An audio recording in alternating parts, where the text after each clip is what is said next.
Mateo 8:17. Sabi sa 8:17, upang matupad ang sinasabi sa pamamagitan ng propeta Isaias na nagsasabi, siya rin ang kumuha ng ating mga sakit at nagdala ng ating mga karamdaman. Diba? Kita nyo mga kapatid? No, siya ang kumuha ng ating mga sakit at nagdala ng ating mga karamdaman. Kaya kung meron tayong sakit, no, siya ang kukuha niyan, siya ang mag-aalis, at siya rin ang nagdadala ng ating mga karamdaman. No? Pagka magpapakatotoo lang tayo, aaminin natin sa Kanya na, Lord, nagkasala ako. Kahit alam niya na tayo ay nagkasala, pero aaminin pa rin natin na, Lord, nagkasala ako. No, patawarin mo ako dahil ay labis akong nagkakasala sa iyo. No, ako'y manunumbalik ngayon sa iyo, O Diyos. No, umamin ka.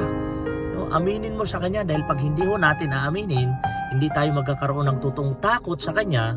No, ang karamdaman ay talagang mauwi pa sa ikakasawi ng ating buhay. No? Mauwi pa yan na para mapahamak ang ating kaluluwa. No? Kasi kung nabubuhay tayo sa mundong ito at mapahamak lang din ang ating mga kaluluwa, ay wala pong value yun mga kapatid. Walang kakwinta-kwinta yun mga kapatid. Kaya kinakailangan ay talagang wala tayong ibang kikilalanin kundi ang Diyos. No? So, siya ang ating katakutan, no? Huwag tayong matakot, no, sa gawa ng tao. Matakot tayo sa magagawa ng Diyos. Dahil ang Diyos ang siyang makapangyarihan sa lahat. Amen.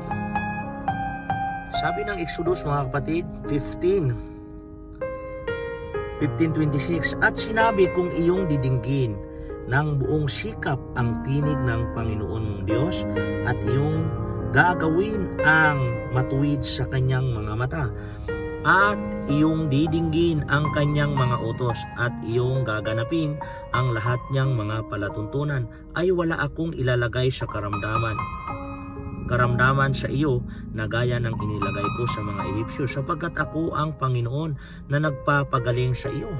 No?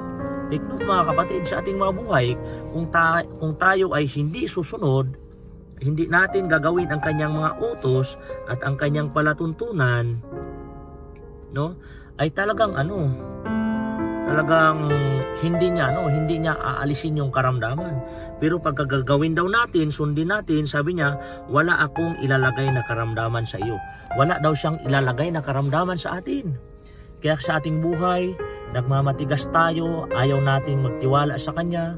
Talagang kahit marami na tayong mali, talagang nagpapatuloy pa rin tayo sa mga gawa na hindi maganda, na sa ating buhay dapat ay kalulugdan dapat tayo ng Diyos, na makita tayo ng Diyos na talagang sumusunod tayo, na meron tayong totoong takot sa Kanya.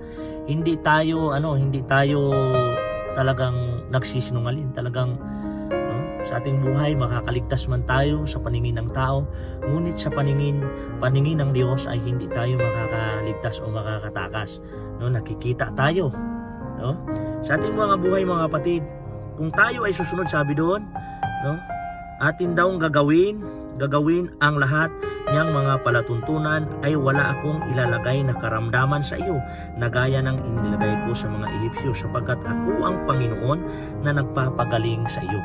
Kaya sa ating buhay, sabi niya rito, no, kung tayo ay may karamdaman, ang Diyos ang nagpapagaling dahil siyang nagbibigay ng buhay. Siya din ang kukuha ng ating buhay. At pag may karamdaman tayo, ay siya din po ang nagpapagaling. No? Makikita natin, mabasa natin dito sa Book of Mateo